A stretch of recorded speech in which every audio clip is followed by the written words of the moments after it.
জমিতে কাজ করার সময় বজ্রাঘাতে মৃত্যু হলো এক ব্যক্তির। বুধবার সকালে ঘটনাটি ঘটে রাজগঞ্জের মাঝিহালি গ্রাম পঞ্চায়েতের যোগেশ্বর পাড়ায়। মৃতের নাম কৈলাস রায় ওরফে শঙ্কর। জানা গিয়েছে, এদিন সকালে কৈলাস নিজের ধানের জমিতে কাজ করতে গেলে বজ্রপাতে মৃত্যু হয় তার। প্রত্যক্ষদর্শী মজিবুর রহমান জানান, কৈলাস কোদাল দিয়ে জমিতে কাজ করছিলেন। সেই সময় হঠাৎ বজ্রপাত হলে কৈলাস মাটিতে লুটিয়ে পড়েন। তড়িঘড়ি তাকে উদ্ধার করে প্রথমে রাজগঞ্জ গ্রামীণ হাসপাতাল এবং সেখান থেকে ফুলবাড়ি এক বেসরকারি হাসপাতালে নিয়ে যাওয়া হলে কর্তব্যরত চিকিৎসকরা তাকে মৃত বলে ঘোষণা করেন। কৈলাসের স্ত্রী ও 3 মেয়ে ছাড়াও বাবা মা রয়েছেন।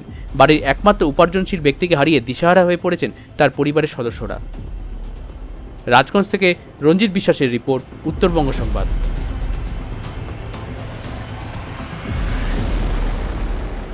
সমস্ত খবরের ভিডিও আপডেট পেতে সাবস্ক্রাইব করুন আমাদের নতুন ইউটিউব চ্যানেল উত্তরবঙ্গ সংবাদ টিভি।